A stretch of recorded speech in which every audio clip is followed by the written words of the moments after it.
Hi, I'm Mark, and this is Foothill Paint Fabrication. Today we're back on the 1950 Chevy Truck fenders. This is the very last step. All we have to do is get them undercoated. But instead of using standard spray-on undercoating, we're going to use spray-on Bedliner. I believe it's going to add a thicker, more durable surface underneath to protect the paint on top. And also it should be more economical in the long run. So let's just jump right into these things and get them done.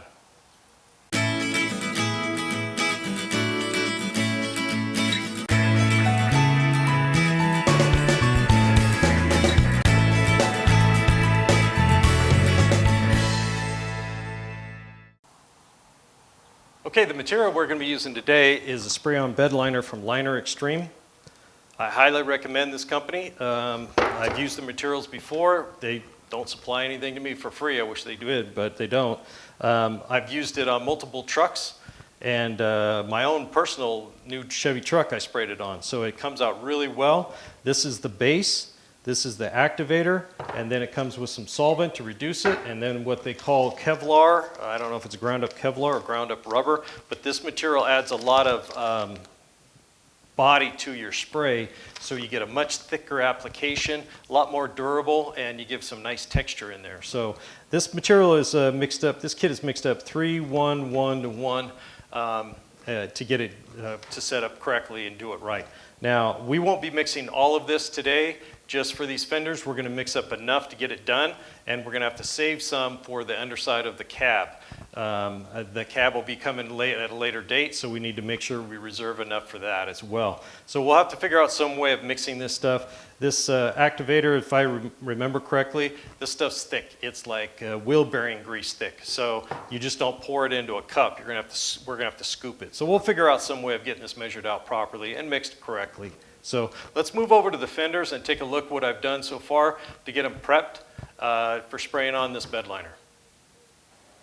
Okay, as you can see, I've already got everything masked off. I did that yesterday to get everything ready so I could get this done early in the morning. It's a hot one in here already. It's 8:15 in the morning. It's already 86 degrees in the shop, which is, it's going to be a hot one today. It's, you know, if it's that hot already. So before we do any spraying, I've got a scrubby, and I'll go over the whole fender to make sure everything gets scuffed up real nice. They've already been sanded and ground and wire wheeled a bunch of times, so I know everything's good. We're just going to go over it real quick, blow it off, and then start spraying. So I have the fenders set on one of my racks here with some towels so it protects the paint on the other side. And to protect the towels, I'm going to put some paper over here so my towels, these are my shop towels, they don't get ruined. But I don't have enough of these racks to set all 6 pieces out and spray them all at once. So what I'm going to do is put a fender on here, spray it, and then I've got some moving blankets I got set right outside. Then I'll just put the fender out there, bring another one on, spray it, put it outside until we're done. So let's get rolling on this so I can get this done.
Okay, I got the cans open.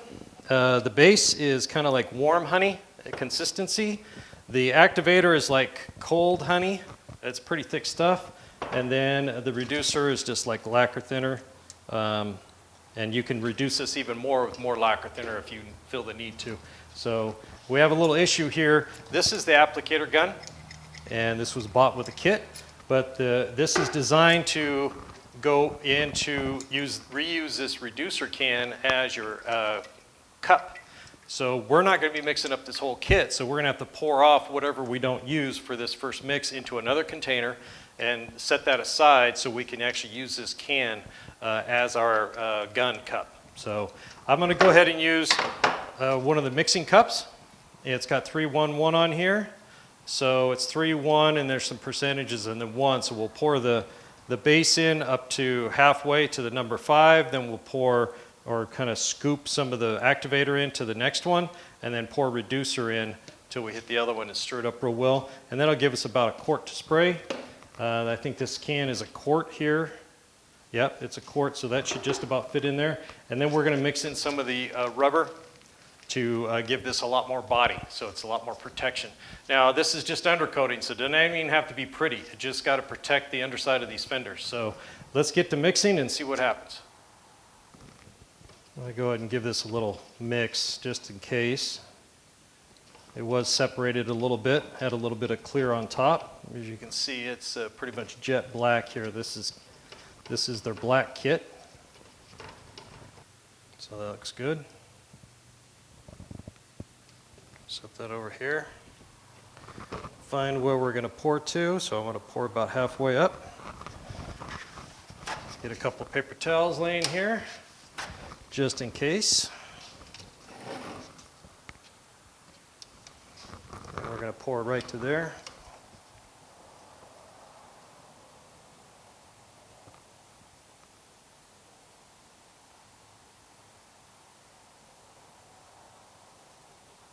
Perfect. This can wasn't all the way full, so it was a lot easier to do than a full package of paint. Okay, so now we need to get this thick gooey stuff up to the next 5 there.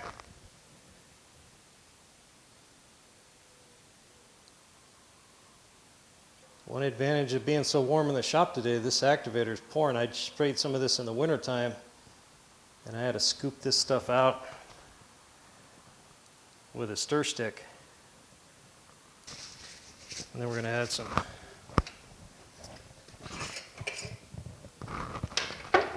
reducer. Okay, and then we'll pour over to that line right there.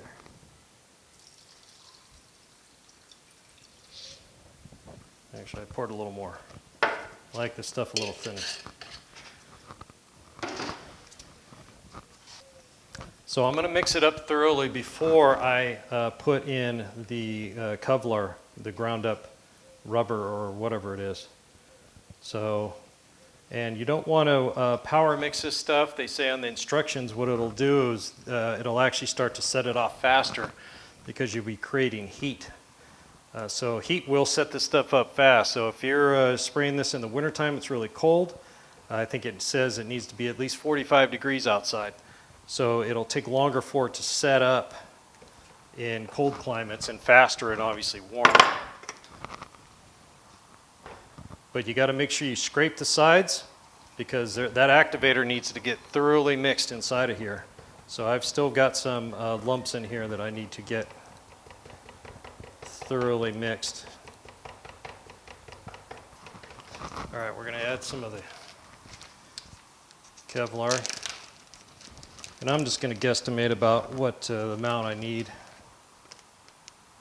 If this was like a bed on a nice truck, I would certainly measure it out so that each batch is consistent.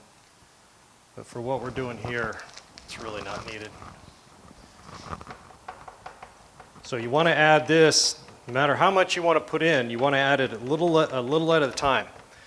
Because otherwise what you'll do is you'll make a big old dirt clod inside of here and you won't be able to get it mixed up. So that's mixing in nicely. We're getting a lot of good body to it.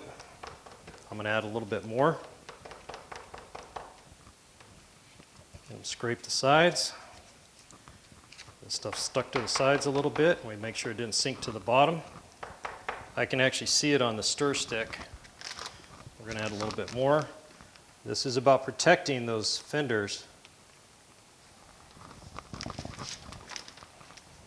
And and that's about all I'm going to add.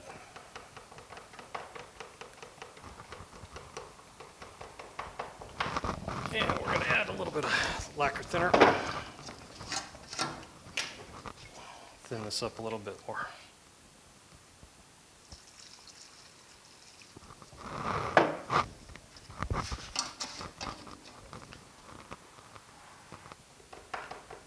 The lacquer thinner will evaporate off quickly once you spray it and leave a nice surface.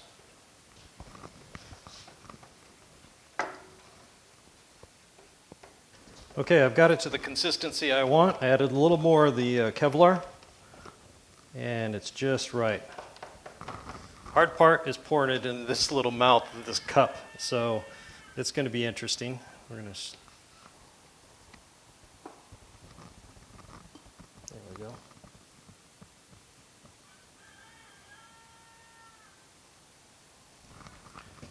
Okay. These kits used to come with a separate can, which I liked better.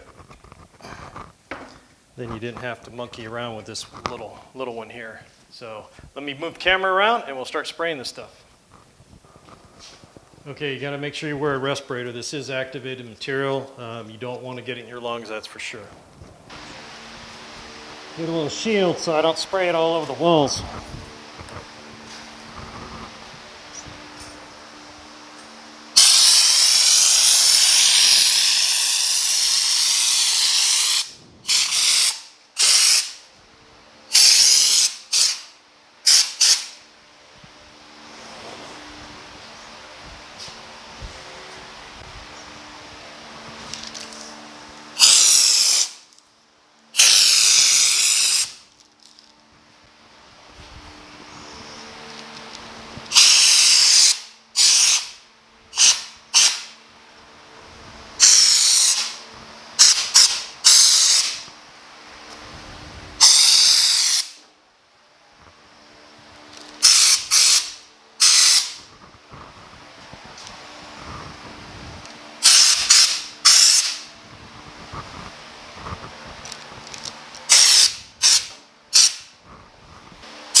Okay, well that one's done. It's sprayed on fairly thick. Just going to set it outside and move on to the next one.